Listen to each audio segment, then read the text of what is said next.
和歌山県那智勝浦町に移住して初めての台風が来た。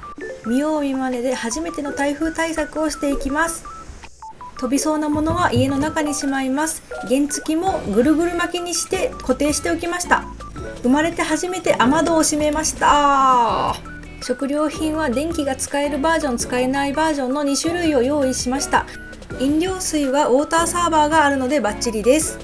水道が止まった時のためのトイレと、それから水も大量に貯めておきます。アウトドア用品も災害時に便利。皆様ぜひ安全に無事にお過ごしください。